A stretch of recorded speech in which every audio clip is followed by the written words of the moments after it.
Welcome to the Bluestocking Circle podcast, Lady Nerds on Popular Culture. We're your hosts, B, Chriselle, and Ashley. This is episode 15, Mary Poppins. In today's episode, we will be discussing Mary Poppins, focusing on the 1934 book by P.L. Travers and the 1964 Disney movie, heretofore referred to as the book and the movie, respectively. However, please note any and all Mary Poppins works released prior to 2018, not including 2018, are fair game for our discussion, including the stage show, heretofore referred to as the musical. This has been your first and final spoiler warning. If you have any problems with that, go fly a kite. Now, spit spot, and off we go!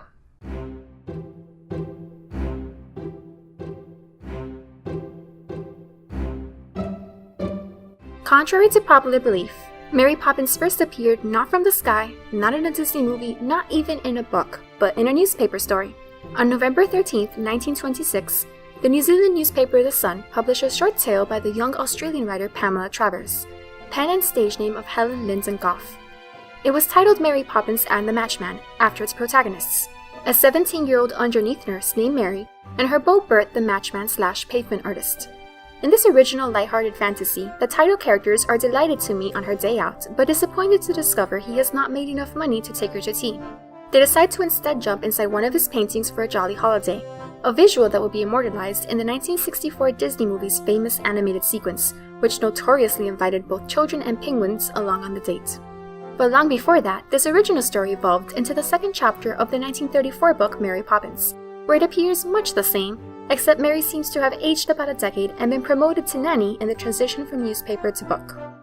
Mary Poppins became the first of an 8-book series about the eponymous magical nanny and her charges, the 4, later 5, Banks children. Over the course of more than half a century, the series would grow to encompass 4 main books, an alphabet book, a cookbook, and 2 not-so-short stories, the last of which was published in 1988. All 8 books were written by P.L. Travers and illustrated by Mary Shepard.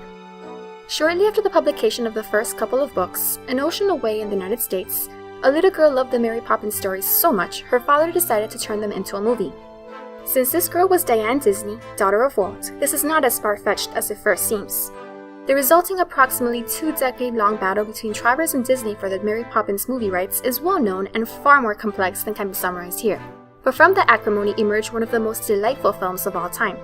Released in 1964 and starring Julie Andrews in her first film role, it made over $500 million, adjusted for inflation, and was nominated for an astounding 13 Oscars, winning 5, including the Best Actress Award for Andrews and 2 music awards for the songs and score written by brothers Richard and Robert Sherman. The movie also won the hearts of generations, but not the heart of Travers, who cried at its premiere, although years later she would admit the film was not entirely without merit. After taking a rather long holiday, Mary Poppins has come back in recent years. Created with Travers' knowledge and consent, co-produced by Cameron Mackintosh and Disney, and based on a script by Julian Fellowes, a 2004/2006 West End/Broadway musical seamlessly merged elements from the original books and movie.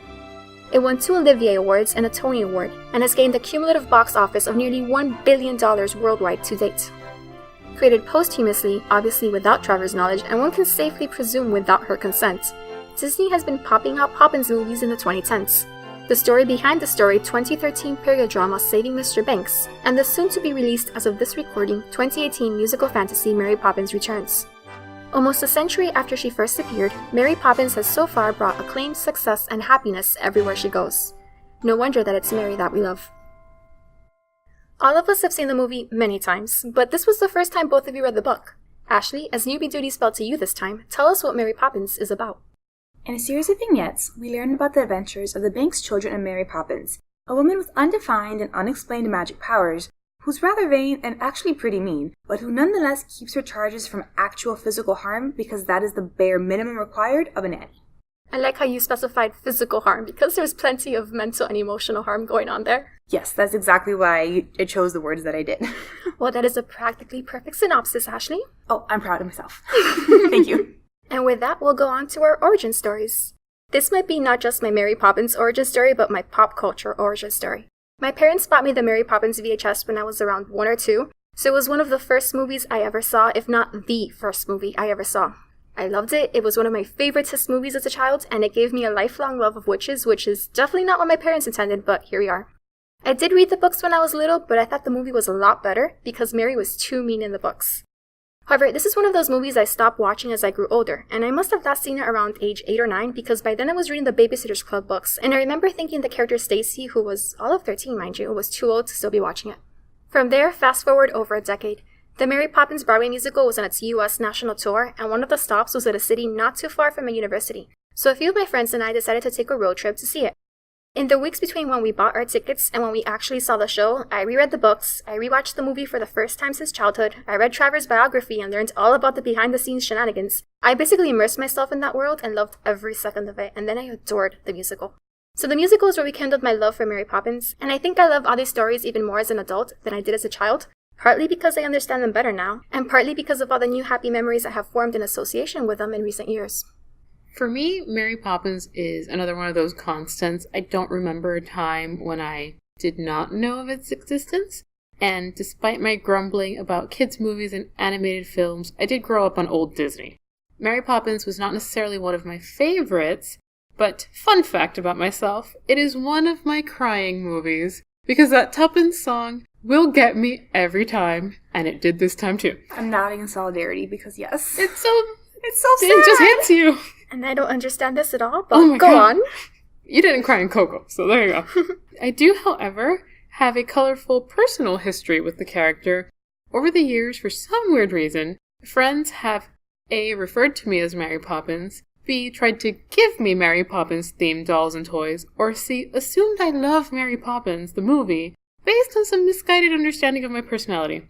I will say that reading the book, I am feeling a little bit better about this association, because unlike you two, I liked her meaner elements in the book.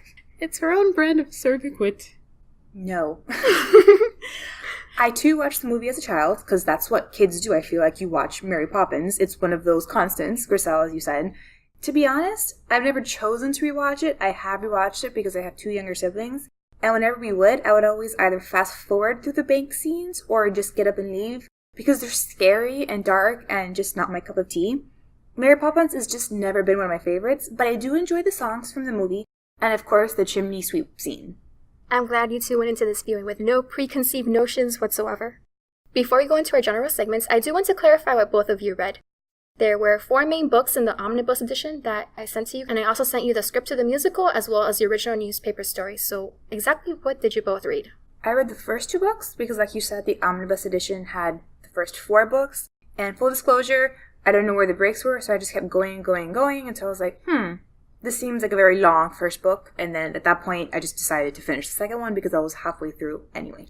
It's kind of what happened to me with The Last Bow. Exactly. Deceptive short stories. I only read the first book, and now the newspaper story. I read the newspaper story as well. I did do that. So, now that you've read the books after having grown up with the movie, what did you think of all the differences? I do not understand how children love this enough to want to turn it into a movie. In one sentence. I didn't have very strong feelings about it either way. I kind of also think that the reason it worked so well as a movie at the time was because it was the 60s and there wasn't much to choose from, and this really was very different in its presentation. I enjoyed the stories. I liked now being able to see the differences between the two, but they're their own special little beast. I was not a fan. Essentially, I understand what you're saying about the movie being groundbreaking in the 60s. And had I not read the books, like I watched the movie first, I enjoyed the movie, it's perfectly acceptable. But had I read the books first, I would not have wanted to go see a movie adaptation. I didn't really like the books. I mean, there was no overarching story, really. It's a series of short stories. I didn't really find myself attracted to either Jane or Michael. They were very much early century children. Oh, Michael decides he's going to have a bad day and everything he does is awful, and then Jane decides she's going to have a bad day and everything she does is awful. I don't like Mary Poppins at all in the books. Nothing attractive about her. I don't understand why she's special. It's very much like Peter Pan to me, where the protagonists of the 2 stories have all these magic powers, but I'm actually more interested in the characters around them than them themselves. I actually found myself interested in Mary more than anybody else, and started to think, had I only had a story about her, obviously like as an adult story or something, I may have liked that more. I didn't like the children in particular either. I do want to clarify something for those of you that haven't read the books. The books are told through Jane and Michael's perspective. There's only one chapter in the entire series where we follow Mary alone on her day off, and the kids don't come along. Everything else is told through Jane and Michael's eyes. The movie focuses a lot on the adults. The Banks parents are barely present in the books. Bert is a character who's in one chapter of the first book, so the movie adapted a lot of the adults' interactions and added a lot of stuff about the adults that's not present in the books. So I can see it. If you don't like the stories through the kids' eyes, you're not going to like the books because it's all through the kids' eyes. I do find it interesting just now thinking about it, since you're saying, how it is true, they focus more on the adults, which is a change for Disney, because so much of Disney is just told through the children's eyes. I think the fact that the kids had parents there, because a lot of times in Disney, kids parents are gone. Parents are dead, No parents are gone. Right, parents are not there. So if we're going to have them, I think that's why they wanted to focus Darkness, no on parents. them. There should be no dead mothers in Mary Poppins. I'm not going to disagree. I hope not. Going back even further, since you both read the original 1926 newspaper story, what did you think? That was kind of sad. But I had that general feeling reading The Jolly Holiday too, like the sense that even though she's a magical person, for some reason she's been relegated to this role of nanny. And in the story, she's not really a magical person, that you can tell she's enchanted by Bert, but she's got no magic of whatever kind. It seems like they do have a wild imagination though. So she is relegated to staff. I know nannies kind of had a difficult life in general because they weren't really part of the household. They weren't really part of the family, but you're in this weird position of raising the family and you can only grow attached to them so far. So the general feeling I get about Mary as nurse is kind of just a sad, let down kind of a life. I think I'm growing soft in my old age because for the first time, I agreed with you. I felt sorry for her reading the books this time. Yes. She's pretty young. She's 24 to 27 in the books. She's even younger in the newspaper story. She gets one day off every 2 weeks, and it's basically like 5 hours, and that's about it. Her only conversation partners are 5 children, who all of them are in the single digits. 3 of them are babies. It's not a happy life. That I don't think she's she's a little mean. bonkers, yeah. She's just really unhappy with her circumstances. I read the newspaper story, and to me, it's a perfectly acceptable little bit of cute fluff to tide me over while I was whiling away time waiting for my bus. I'm assuming I'm back in the 1920s. I would not have recognized Mary as Mary Poppins. As you said, she was younger. She was only 17. She had no magic as I read it. She didn't come across as vain or stuck up or anything. She came across as a teenager excited to go hang out with her boyfriend. It actually read to me like something a teenager would write herself, as a bit of like wish fulfillment, fantasy, fanfic while she's sitting in 5th period instead of listening to the teacher talk. High praise. An auspicious beginning for Mary Poppins. And I think that's a perfect transition into ship wars. The primary ship in these works is Mr. and Mrs. Banks, but I'd like us to start, thanks to what you two just said about the newspaper story, with Mary and Bert instead. They were my very first ship thanks to the movie, and I grew up disappointed but resigned at their unresolved ending. But when I learned about the behind-the-scenes shenanigans, I discovered Disney had intended to focus on their romance in the movie, with a mushy love song having been written for them and everything. But Travers was so strongly against it that making it clear their relationship was platonic was one of her non-negotiable conditions. And that's why the ship is so ambiguous in the final film. They ended up in a weird nebulous middle area because of the creator's opposite perspectives, neither completely platonic like Travers wanted, nor clearly romantic like Disney wanted. Imagine my surprise then, and my supreme annoyance, when I read these books again as an adult and I realized they are a romantic couple in the series, like you just said in the newspaper story. It's more subtle in the books than in the original story because he has a much smaller role in the book series, and also because the stories are, as we said, told through the perspective of very young children. But their relationship is obvious to adult eyes, or at least to mine. The second chapter of the first book describes what is undoubtedly a date, and states right up front they always go out together on her days off. They're on a first-name basis, obviously, which is a big deal given the time period. He waits for her and gives her flowers, she blushes and prinks whenever she sees him, they openly admire and gaze at each other, and even walk around holding hands, and so on and so forth. All their interactions in the books are described in these kinds of terms, and it's even more blatant, like we said, in the original newspaper story, which flat out states they're in love, in black and white. So, it seems to me that Mary and Bert are 100% a couple in the books, but Travers changed her mind about them over time. Just like J.K. Rowling changed her mind about the whole Ron, Harry, and Hermione thing after the series was done. And this is it. We found it. This is the hill I'm willing to die on. You can't take Ron and Hermione away from me, Rowling, and you won't take Mary and Bert away from me either. And I'm not going to change my mind no matter what you say, but in the interest of politeness, what do you think? I don't see them as a romantic couple at all in the movie.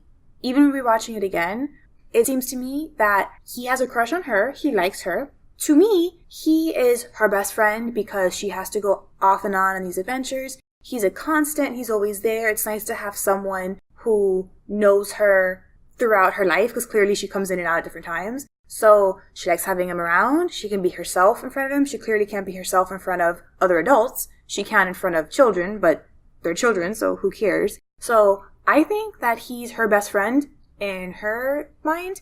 I think he would love to take her out on a real date, the two of them. I think she has no interest in that. It's how I read the movies. So even as an adult, I don't see them as ambiguous. I saw them as very much, she was not about the Bert life. That was definitely Traver's intention. She was insistent they make it clear that this was unrequited love.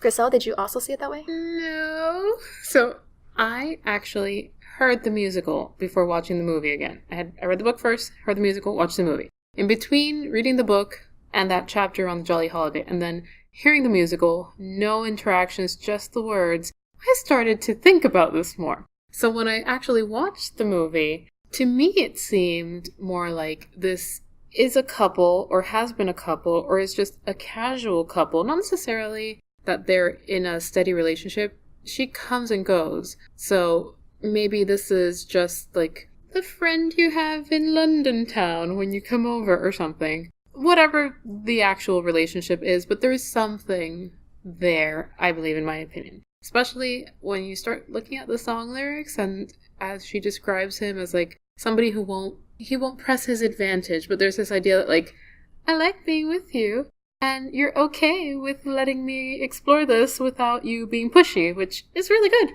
Do not be pushy. See, those same song lyrics, I understood them as like a woman in Edwardian England, men are jerks, and they're going to come on to her and annoy her all the time. So thank you, Bert, for not pressing your advantage and being a gentleman and letting me hang out with you as friends, because no other man around would just let me talk to you and be friends without assuming that I wanted something else. But she makes a point of going to see him, which she shouldn't need to do if she's not interested. He's her best friend. No, but yes. She's a nanny. She only gets one day off. Okay, first of all, does she only get one day off? Yes. Yeah.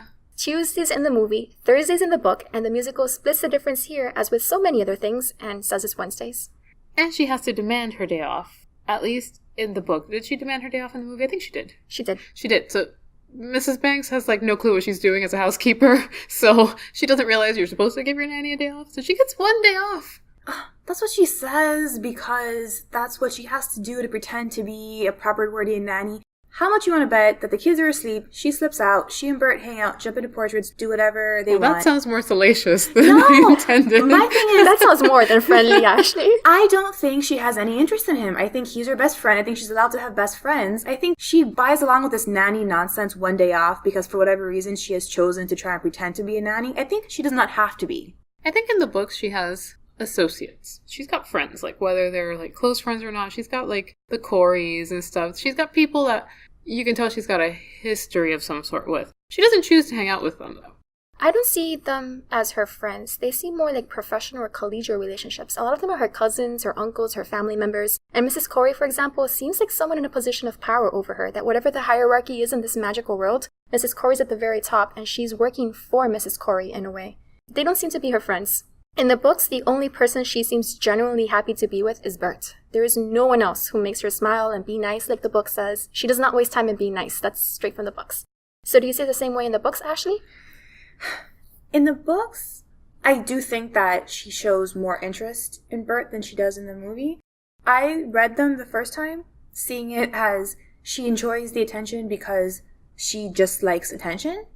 And from a man, I still don't think she's in love with him. I don't think Mary Poppins can actually love anyone because she's way too much in love with herself. I don't have a high opinion of her in the books, clearly. I admit that she likes the attention. Why not have a male escort you around? Mary, to me, in the books, just likes attention. I don't know about that. A lot of men in the books try to flirt with her, and she shuts them down definitively. The butcher, for example, the grocer, she scares him so badly he gives the kids free chocolates to get on her good side again. I think one, at least in my head, I picture the butcher and the fishmonger as older men, just because that's what I've always seen in various, movies. Why are you stereotyping these people? I'm very much stereotyping them. But two, I think it kind of goes back to what I thought about her in the movie. She's going to shut down the flirtations and the intentions of men she doesn't know because she doesn't trust them. She knows and she trusts Bert enough to know that he's never going to do anything more than what she wants. So essentially, she's kind of like the organ grinder and he's a little monkey, and she will allow him to entertain her as much as she wants. And then when she's done, she can be like, I gotta go fly somewhere. And he'll be like, okay, I'll see you later. And she knows that she doesn't have to worry about anything from him. I just think she wouldn't hang out with him if she didn't care. Like, you could hang out with anybody else. Or you could just go off and buy some gloves. She does like gloves. She does Shopping that too. spree. Maybe his jam cakes are just really good. For some reason, Ashley, I can't imagine why. I knew you were going to disagree with me today, so I came prepared with evidence from your world. I started my research for this episode really early, so I was reading the Sherlock Holmes stories around the same time I was reading the Mary Poppins stories, and I noticed this. This is a brief passage condensed for time from A Study in Scarlet. It's about Jefferson Hope and Lucy as he prepares to leave for the time being. And you do agree Jefferson and Lucy are a young couple in love who intend to marry, right? Oh, yeah, they say it. Are you on purpose giving us a Lucy interlude? I am. I'm going into a wild Lucy tangent right now. Here's the passage. I would like you to read it, Ashley. Lucy was silent, but her blushing cheek and her bright, happy eyes showed only too clearly that her young heart was no longer her own. It was a summer evening when he came galloping down the road and pulled up at the gate. She was at the doorway and came down to meet him. I'm off, Lucy, he said, taking her 2 hands in his and gazing down into her face. As Mary Poppins would say, thank you.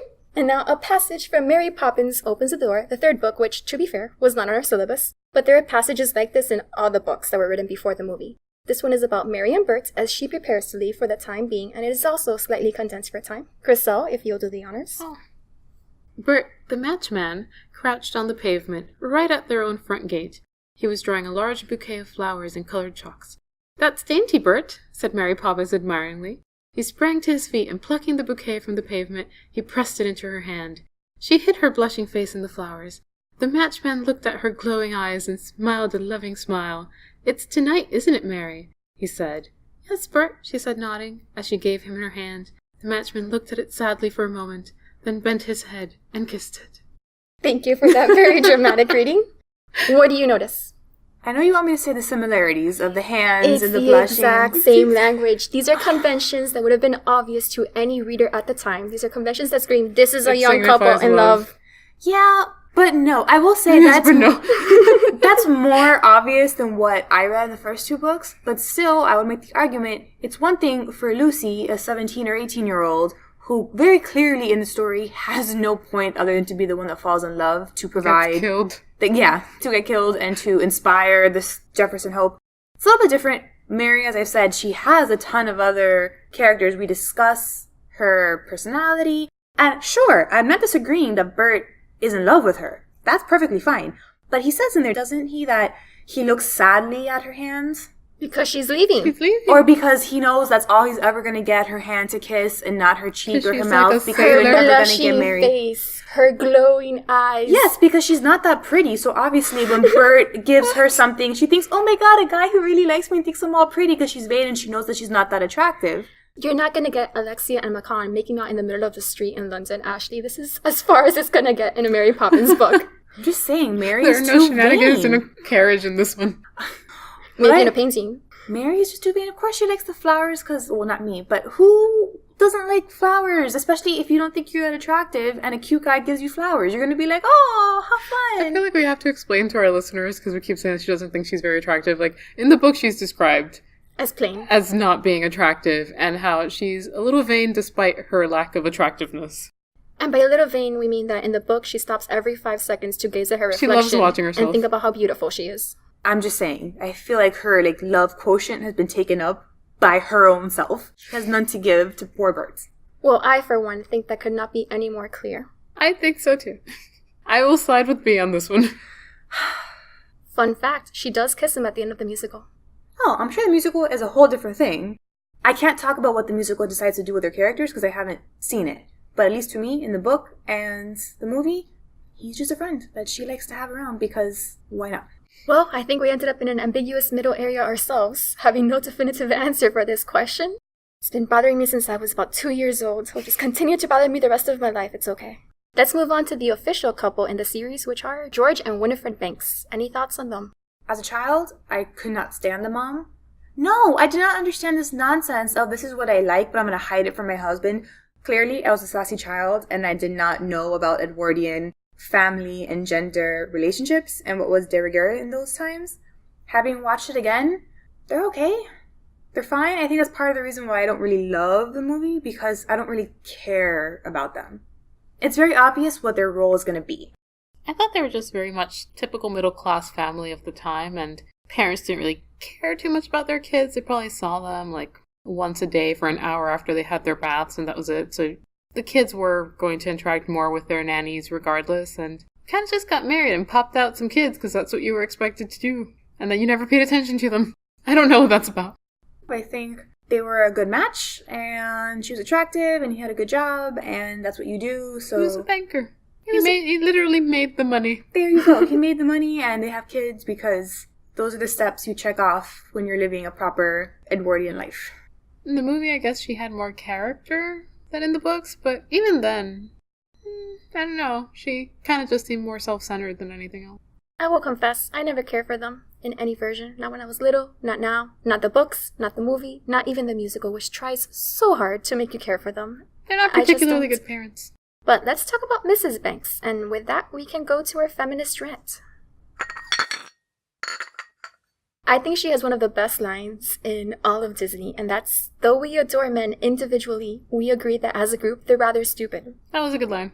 I enjoyed that line as a 10-year-old. I enjoy that line even more now as a 30-year-old woman in 2018. Just saying. Yeah, I can't say I have any particular feelings on Mrs. Banks other than she flips around and does her own thing a lot, but doesn't seem to do much else. How do you interpret the end of the movie when she pins her Votes for Women sash onto the kite? As a child, I didn't really see it as her making any kind of statement. I understood it as they're actually going to spend time together, like a proper family. Clearly, the way I was raised is miles away from standard Edwardian upper middle class family dynamics, because they were a proper family in that time and place. As an adult, I honestly don't see it as a statement either way again. I don't think she was giving up her suffragette leanings, and I don't think she was probably declaring it. I think the kite is supposed to be a symbol of the entire family. She needs to be included somehow. It was the kid's kite originally. George is the one that fixed it. She needs to do something. So there you go. She provides the tail. I can see that interpretation. I also didn't really ever think about it as a child watching the movie. I did just think, oh, it's the mom. She's adding a piece to this kite that they're going to play with. It's been damaged and she's helping to fix it.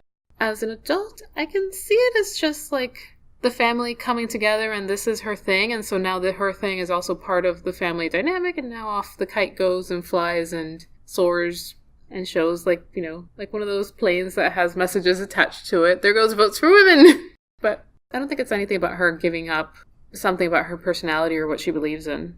I don't either. I think the writers did intend it to mean that she was sort of giving up that part of her life to spend more time with her family, but I see it as an empowering action that she's not hiding her cause from her husband anymore. At the beginning of the movie, she makes that comment to Ellen, hide these things, you know how the cause infuriates Mr. Banks. At the end of the movie, it shows that either he has grown or they as a family have grown enough that this no longer has to be hidden from the people that she loves. Yeah, I think if she were not able to express this openly, she wouldn't do that. She'd just kind of like take off the sash and throw it away. And that would be her show of, I'm not doing this thing anymore. I have a fascinating little tidbit that I've learned in the past weeks. The actual real suffragettes used to fly Votes for Women kites over the House of Commons.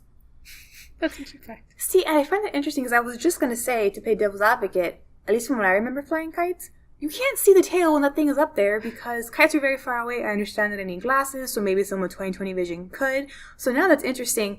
Where did it say Votes for Women? Like on the actual kite or on the tail? I brought two quotes from the book The Suffragette by E. Sylvia Pankhurst, daughter of Mrs.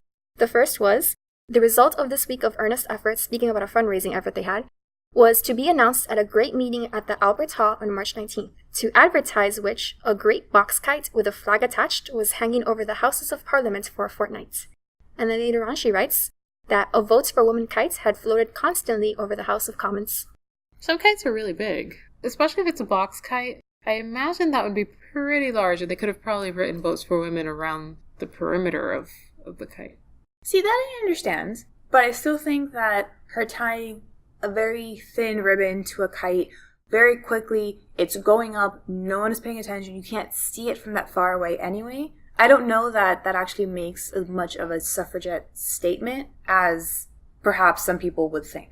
Actually, as I think about it, her sash would actually be kind of large. But it's not that wide across. No, it's like what they put on. Like, it's long, but it's not wide. No, you do realize our listeners can't see you both. We're both gesticulating wildly.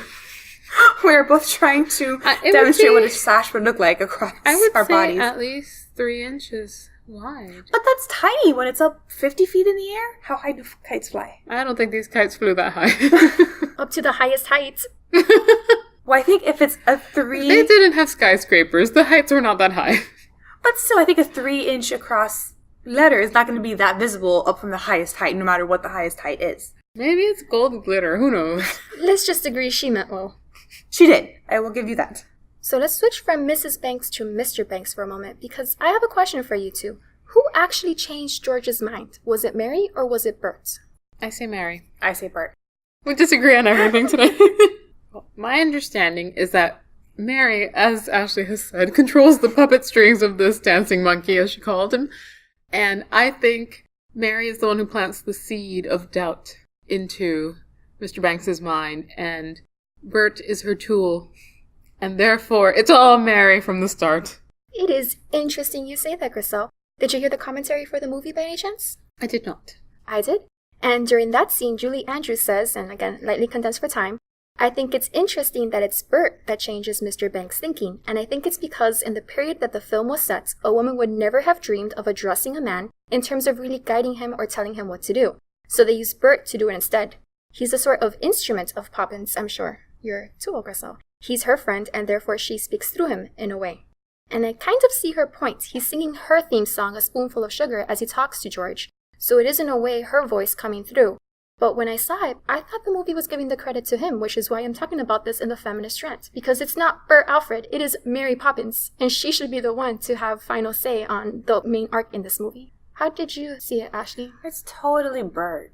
I understand what Julie Andrews is saying, that obviously a woman could not address him being Mr. Banks. I don't see that Bert is a sort of instrument of Poppins. I mean, he is.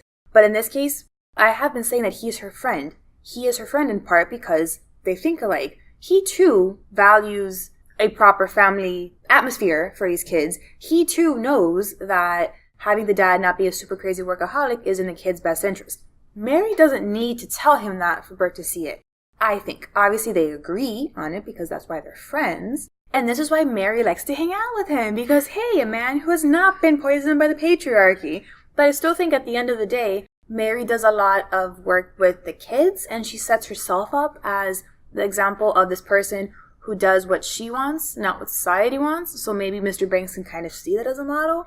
But Bert is the one that talked to Mr. Banks. Bert is the one that makes him think about it. Whether or not Mary was planting subconscious seeds, I'm going to give the credit to Bert because he's the one that actually got Mr. Banks to stop and ponder what he's been saying.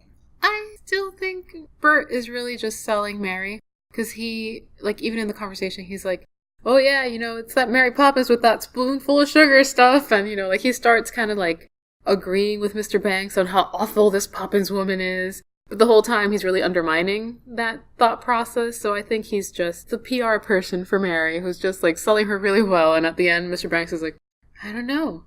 This guy's kind of convinced me. Maybe I was wrong all along. See, in my head, they do this song and dance every time. Bert's like, okay, now it's the turn for me to go in and talk to the man because Mary Poppins has created turmoil and they need a male voice to listen to because God forbid they listen to her. And all right, let me do it, and then the next 50 years... She's looking at her wrist at an imaginary watch. That's what Bert's thinking. He's like, oh, it's about that time in the trajectory of the Mary Poppins plots. Because clearly they have done this before, as he says. He undersells Mary while actually selling Mary because he's being really sneaky. But I think that's just because he's a sneaky person. And like I said, Mary has to find something to like in Bert because she wouldn't spend time with him. She likes him because he pays her attention and because he's just as sneaky as she is in a different way, in a nicer way. I'm going to go on what appears to be another tangent. But do you remember in the Star Wars episode at the end, you said you thought there was a general there? What was her name? Mon Mothma. Mon Mothma. Yes. Yes, I thought Mon Mothma was there, and she wasn't. The same thing happened to me when I was watching the movie this time.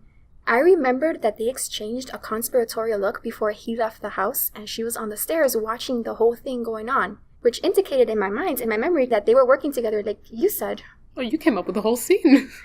I did not come up with it though. I read the musical script while preparing for this episode, and in the script, one of the stage directions is Mary and Bert exchange a conspiratorial look before he leaves the house after talking to George. So in my mind, it was like your Mothma instance. I had combined these two things together, and it made more sense in my mind that way, that clearly they're working together. I think if I had seen that look in the movie, had the look been in the movie, I would have given Mary more credits, more direct credit.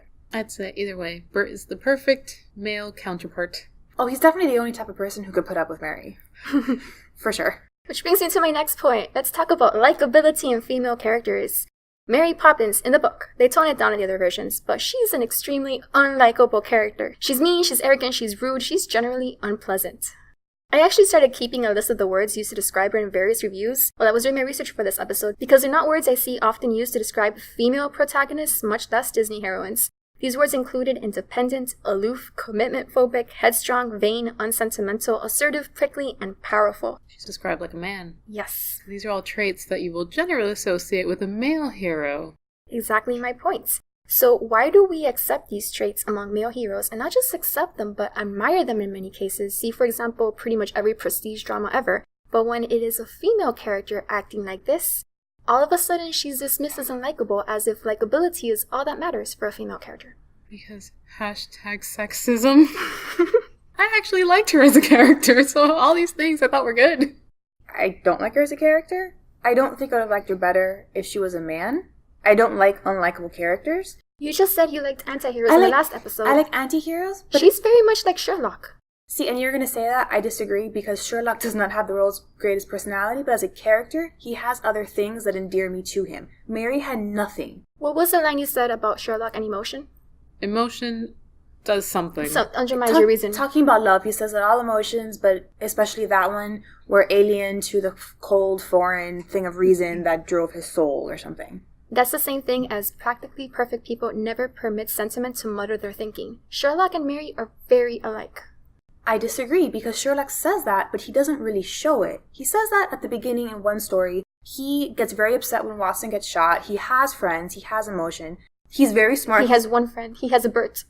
He has a Bert. He has other people that he talks to. He's close to his brother. In the stories, he has other things. He says that, but I see more to him. At the very least, he solves really cool mysteries. Mary, not only is she unlikable, she didn't do anything. Oh, she goes and she has a birthday party. She jumps in a painting. Like, she did nothing that I thought was interesting or admirable.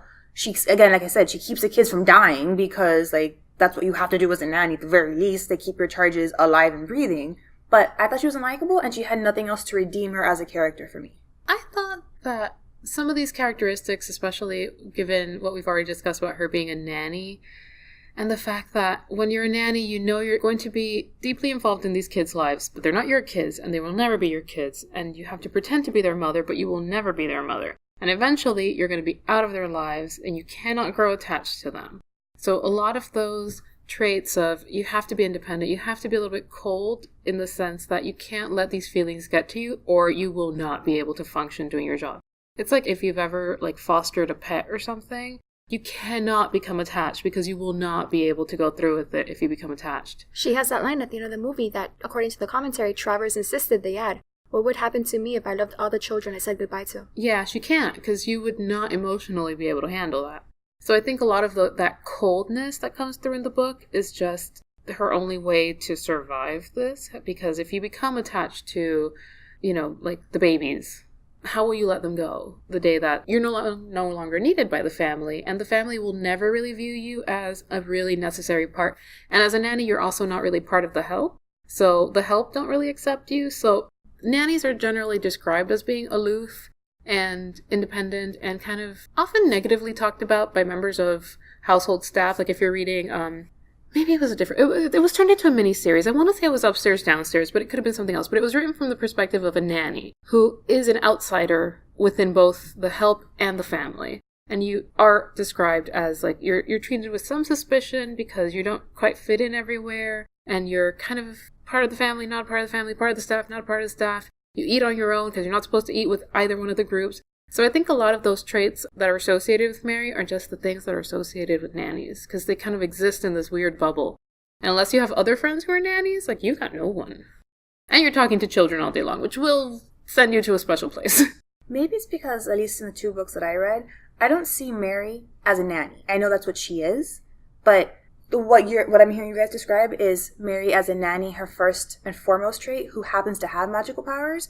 What I understood was a woman who has magical powers, first and foremost, who, for whatever reason, has decided to go slumming and be a nanny. At least what I read, she doesn't have to be a nanny. She chooses to because why not? It's something to do with her time. She gets to be mean to these kids because, again, why not? I also felt because it's told from the part of the kids, I think you're supposed to have the doubt of, is she really magical or do the kids imagine all of this the whole time? I agree with that, and I also do not think she has a choice. There's a very big difference in how she's described arriving at the Banks house in the book compared to the movie. In the movie, it's that famous image, which is actually not Julie Andrews, it's her stand-in, but of her descending gracefully from the heavens onto the front step. In the book, she's slammed into the front door of the Banks house by the wind. She does not seem like she's there voluntarily. It seems like the wind has decided that for whatever reason, you're going to be a nanny now, Mary Poppins, whether you like it or not. So I don't see her as having a choice. So that brings me to one of the things I noticed, which I was going to discuss later, but I think it fits now nicely. As I was reading her, I think one of the things that I found most fascinating about this was that I was reading her as a goddess, as some sort of incarnation of a goddess, especially when it got into certain scenes, like with the Corys and with the little star girl and then with the animals. I was like, these are all very mythological images, and I could not tell, like, was she supposed to be a particular goddess? Was she like Hecate or Hera or something? She just kind of became like a goddess representation, and by that token, the idea that this person who embodies these things is tossed about by the wind because this is your divine duty, that kind of makes sense to me now.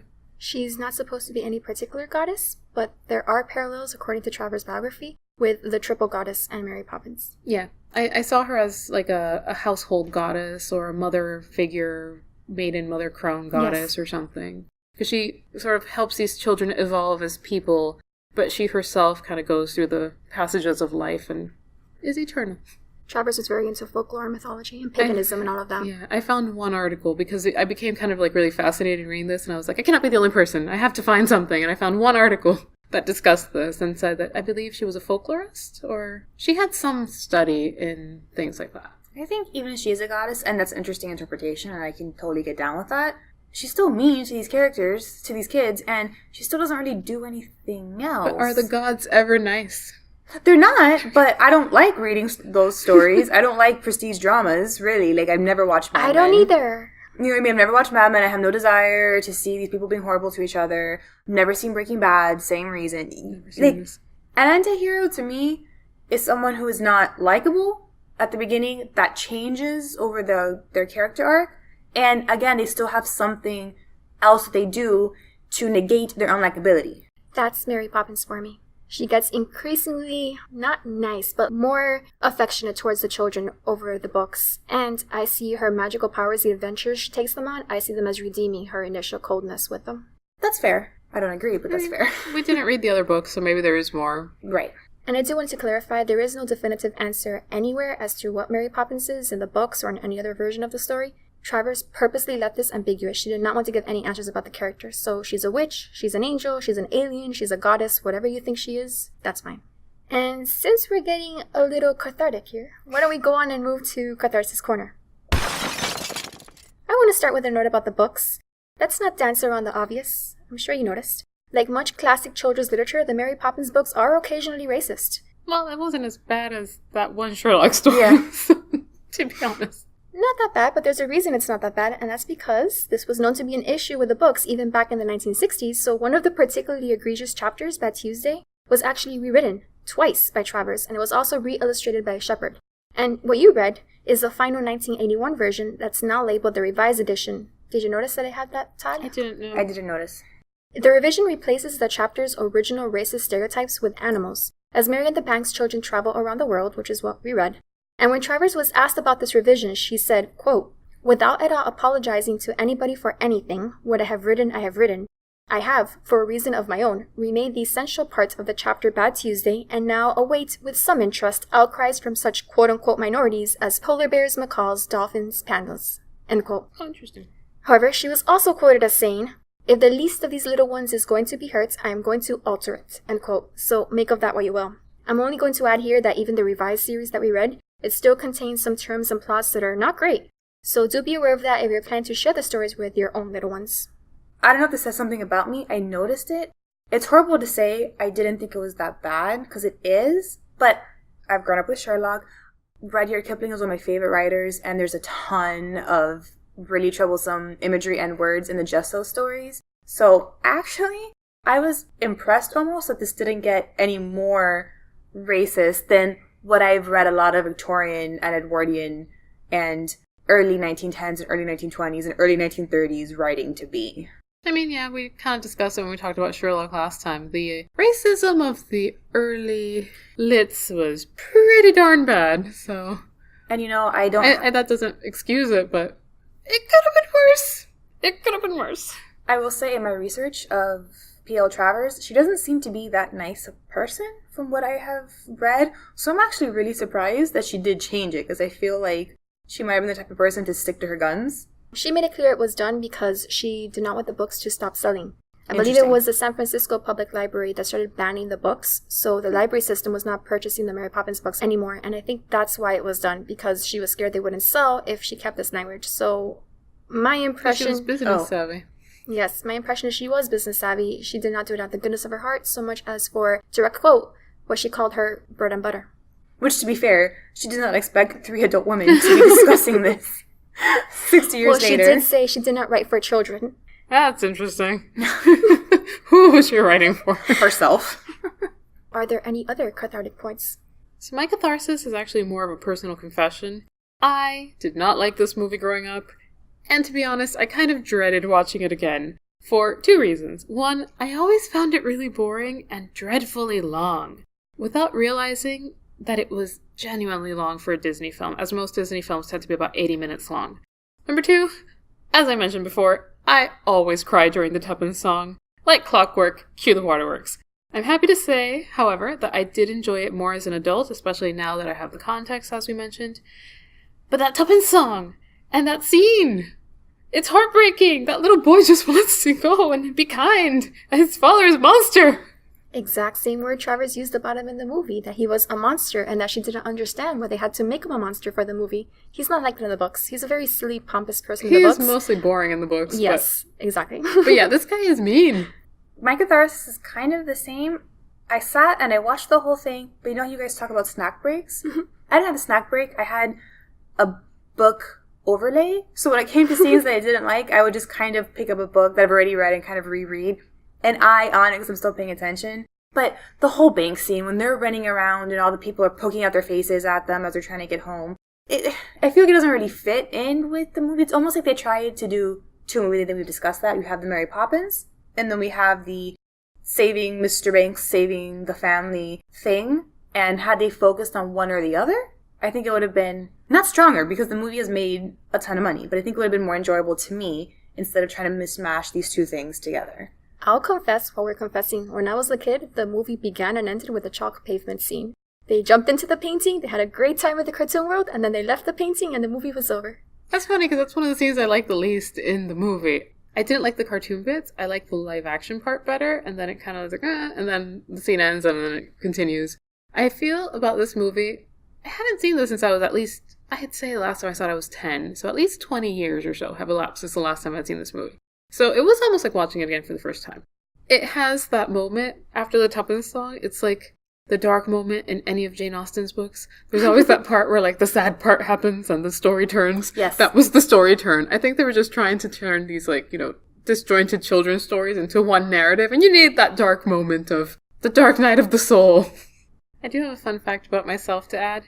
Growing up, I had a collection of cassette tapes. And I had every single Disney soundtrack up until like the early 80s, because my mom got it like secondhand from somebody else. Mary Poppins was among them. I can sing every single song word for word and I know them all. And as I was listening to the music, I was like, yep, still know them. Any other catharsis? I think I made my feelings about Mary clear, the book Mary, and that's really the biggest thing. She just was not a fun character to read about, I think. I am almost afraid to ask. But Ashley, what are your sock ratings? And let's go ahead and split them by book and movie, since I imagine the ratings will differ by format. For me, they did differ, but not that much, actually. The book gets 3 socks for me. I guess I'm glad I read it. It's an important cultural artifact. I would never read it again. So I think that's why it gets a 3. The more that I think about it, I'm like, I could have gone my life without reading it. But I'm glad that I did because I like to be in the know and I like to have done things and reading. In that moment when the trivia comes up, you will have the answer. As long as it helps me with trivia, I am happy that I've done the thing. Similarly, the movie is going to get a 3.5 sock rating because I've never actually wanted to sit and rewatch the whole thing from start to finish. But when it's on, there are scenes that I like to sit and watch and kind of bob my head along with. So yeah, 3 for the book and 3.5 for the movie. I'm going to get my comeuppance in the next episode. Oh, yeah. I am so sure. But I will give the book a 2 and the movie a 3. I did not love the book for reasons we've discussed before, namely its short stories, and I like a long narrative. And also because I find the children incredibly annoying, and only really enjoyed Mary and wondering where she got her magic from. So give me a book about Mary, I will read it. Maybe. On the other hand, while I did delay watching the movie, I found myself enjoying it more than I expected, and I think a 3 is a good, I liked it rating. 13 Academy Award nominations, including Best Picture, for you two to come along and give it a 3 and a 3.5. I'm going to give the first book 4.5 socks. I'm going to give the series as a whole 4 socks. It does get a little bit formulaic later on. And I'm going to give the movie 5 socks. This movie is to me what Star Wars and Labyrinth are to you two, I think. It's my pop culture foundation. I can trace a direct line from almost every pop culture thing I love back to this movie, from fourth wall breaks, to portal fantasy, to brightly colored dream worlds, to characters who drop out of the sky and save the day. And to circle back to my secondary origin story, I'm going to read the musical here too. I saw it again a few years ago, and it lost none of the magic the second time around. So I would give it 5 socks, and I would even go up to the forbidden 5.5 socks. It's strange and spooky and full of acerbic wit, to use your phrase, Grisel. And it's faithful to the books while keeping all of the charm, joy, and best songs from the Disney movie. What did you think of the soundtrack? I liked it. I actually felt like it jazzed me up to watch the movie. I liked it. I enjoyed how the musical sounded, so I think it's the thing that I would probably watch. Well, the new stuff it adds, including the songs that you heard in the soundtrack, it makes it more than the sum of its parts, and obviously the designs and the special effects are amazing. I think it achieves peak Poppins, and if you ever get a chance to see it, definitely do so and take me with you, or better yet, just give me your ticket so someone who will appreciate it will see it again.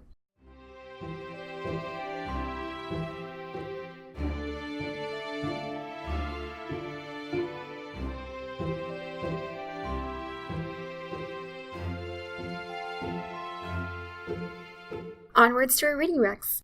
This time I'm going to give recommendations for children and adults separately, and I'm going to split the ones for kids by book versus movie since they're so different in tone, like we discussed. First, the recommendations for the young and young at heart. To go with the book, I recommend the rest of the Mary Poppins series. Even the alphabet book and the cookbook contain stories which are much richer than you would think from those descriptors. In general, almost any children's literature fantasy classic will be a good match for these books, and I'll post a list of good starting points in the show notes. But here I will highlight 2. First, my favorite childhood author, Roald Dahl, who expertly mixed whimsy with darkness like Travers did, starting with my forever favorite Matilda, celebrating its 30th anniversary this year, and also The Witches.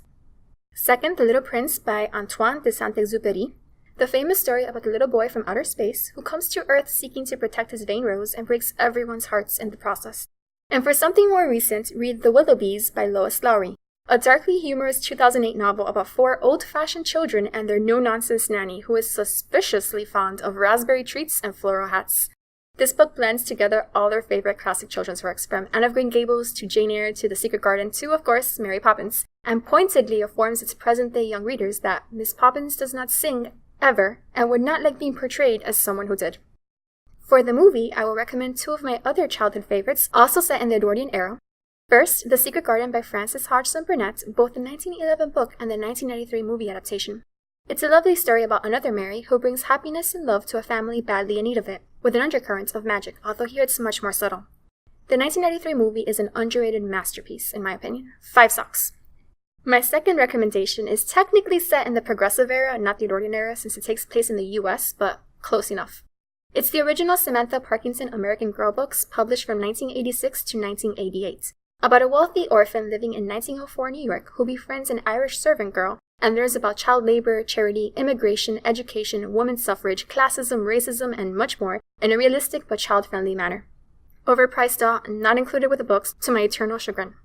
For adult audiences, I will start with Travers' biography, Mary Poppins She Wrote by Valerie Lawson, originally published in 1999 shortly after Travers' death with the title Out of the Sky She Came. I'm not a biography person generally, but Travers was an interesting person, and I love all the making of Mary Poppins tidbits included in this book, which I've been citing throughout the episode. I also recommend another nonfiction work I mentioned earlier, The Suffragettes, The History of the Women's Militant Suffrage Movement 1905 to 1910, written by E. Sylvia Pankhurst, who, as I mentioned, is the daughter of Mrs. Pankhurst, and published in 1911 when they were still years away from their goal. You can't get any more firsthand than this firsthand account of the suffragettes. This book so vividly depicts what they went through that I kept having to set it down because I was so angry. Well done indeed, Sister Suffragettes. For a movie in a similar vein, I suggest the 2015 film Suffragettes, a fictionalized but brutal look at the fight for women's votes in Edwardian England, as told through the eyes of a lower-class woman who loses everything in the fight for political equality. Definitely no dancing here, but plenty of dauntless crusaders for women's votes. I recommend the film Nanny McPhee, and the book upon which it is based, The Collected Tales of Nurse Matilda by Christiana Brand. This is quite possibly my favorite children's movie since I became a grown-up, and it is a clear parallel to Mary Poppins, but with way more mischief. The movie differs from the books, but I enjoy them both equally. The books are also short stories, but, kind of in a similar vein. Not my favorite, but I really like the movie. If you could see the look I'm giving her right now. It's the movie that I care about. Now, another recommendation, because she also comes on a wind, Chocolat, both movie and book, although again, I like the movie better. Vian Rocher, she comes on a wind and she works her own kind of magic on this little town. And she kind of reminded me of Mary Poppins a little bit in that sort of way. And because I must mention these, my old school Disney faves. These are two movies that nobody has ever heard of generally when I mention them, both Candle Shoe and In Search of the Castaways. Did you ever see, they're both nodding their heads, no. Did you ever see Parent Trap? Yes. They're of the original? same, yeah. No. They're of, No. Oh. Well, they're of the same vein of that time period. They're original Disney stuff. In Search of the Castaways is a Haley Mills movie. Candle Shoe is a Jodie Foster movie. It's one of her earliest movies. And lastly, Willy Wonka, because how can you not compare the fizzy lifting drinks to the gas story in Mary Poppins? Just go for Olive Royal Doll. Pretty much. Yeah, I hadn't thought of it, but that makes sense. For me, as I was reading Mary Poppins, I thought of no one as much as I thought of Peter Pan. Peter and Mary are both special, capital S, although why they in particular were chosen is unclear to me, as they're both pretty selfish and rather unlikable protagonists who nonetheless manage to attract and inspire devotion in a great deal of people, both in their literary world and in the real world. Mary Poppins is the grown-up Peter Pan. I can see this. That concludes this practically perfect episode of the Bluestocking Circle podcast. For the show notes, visit thebluestockingcircle.com. Find us on Twitter, Tumblr, Instagram, Pinterest, and pretty much everywhere at Bluestock Circle. That's Blue, S-O-X, Circle. Email us at thebluestockingcircle@gmail.com and join the conversation. You can also find us on Apple Podcasts, Google Play, and Spotify, so please rate, review, and subscribe to help us grow. Cheers!